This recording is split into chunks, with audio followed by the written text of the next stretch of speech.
Hey, bonjour les aquariophiliens, j'espère que vous allez bien. Aujourd'hui, moi ça va très bien, c'est Aquariophilie Animale et aujourd'hui on se retrouve pour une toute nouvelle vidéo en diaporama. Donc aujourd'hui je me suis dit de faire une petite vidéo sur les algues car c'est ce qui nous pose plus le problème en aquariophilie. Comme vous pouvez voir à l'écran, les algues en aquariophilie, donc il existe plusieurs sortes. Alors je vais vous dire lesquelles sont plus casse-pieds. En aquariophilie, c'est les algues pinceaux. Donc il existe des escargots de mer qui les mangent, je crois, un peu comme un lascaro. Sauf que là c'est un lave, voilà, donc c'est un lave décor. Donc c'est parti pour le premier truc. Alors, les algues proviennent grâce aux plantes naturelles. Donc, comme je l'ai dit, ça pousse souvent sur les plantes naturelles parce qu'ils dégagent assez d'oxygène et assez d'éléments nutritifs pour les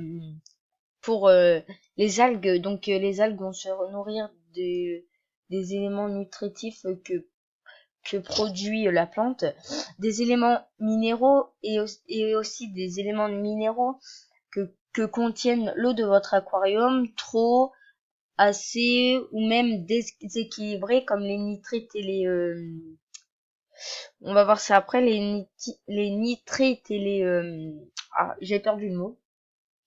Mais voilà. 1. D'où viennent les algues? La petite cinématique. On observe généralement la présence d'algues au moment du démarrage d'un aquarium. Donc moi c'est ce qui m'est arrivé, donc c'est pour ça que je trouvais intéressant de le dire. Donc moi c'est ce qui m'est arrivé, j'avais sur un petit aquarium, j'avais des algues sur mes décors. Voilà. Elle se développe sur les supports, donc plantes, vertes, roches, etc., décoration, à cause essentiellement d'une instabilité des paramètres de l'aquarium, donc c'est-à-dire CO2, nitrite, fer et tout ça, tout ça. Donc s'il y a un truc déséquilibré, voilà. Si toutefois les algues persistent ou prolifèrent après cette phase, il faut après avoir bien compris leur fonctionnement d'adapter des actions à se mettre en place. Voilà. Donc ça veut dire que en fait, je vous dis tout de suite, j'ai pas fait du copier-coller. Je suis allée juste un peu voir sur internet, mais c'est pas du copier-coller. C'est d'internet, j'ai repris des mots, mais c'est pas du copier-coller. Je vous le dis tout de suite.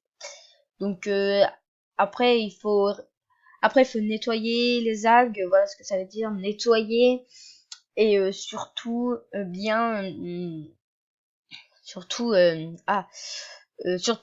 refaire le cycle de l'eau normalement. Donc il existe quelques tests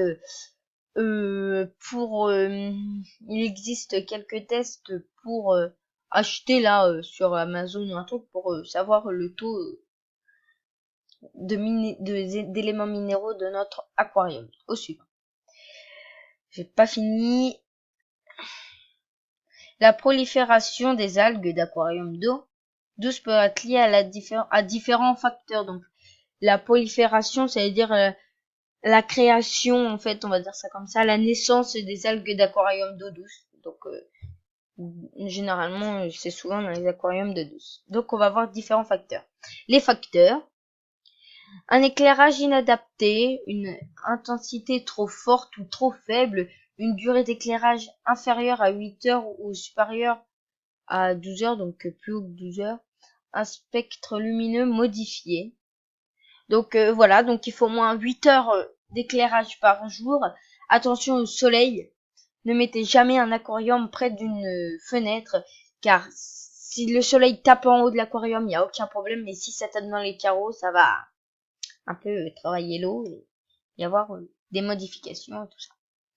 Une surpopulation de poissons qui génère une pollution importante de l'eau. Donc voilà, une surpopulation peut entraîner une pollution d'eau. Donc personnellement, moi là, je mets plus des gros poissons. Donc on n'a pas eu de nouveaux arrivants depuis. Voilà. À part un lave-carreau, mais ça je l'avais, mais j'avais oublié de vous présenter, sinon non. Donc voilà, donc après si je remets des poissons, ce sera certainement des guppies ou voilà. Un taux de phosphate et de nitrate trop élevé et déséquilibré. Donc, voilà, donc des nitrates et des phosphates, ce sont des bonnes bactéries. Mais s'il y en a de trop, bah les algues vont se nourrir de ça et bon bah du coup bah voilà. Et peu ou pas de plantes d'aquarium. Alors ça, absent de concurrence d'absorption des nutriments.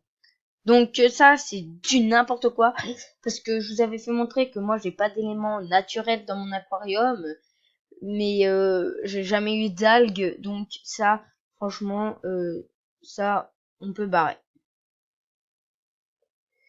Donc ça on va tout de suite barrer. Et voilà. Ok, on revient à diapo.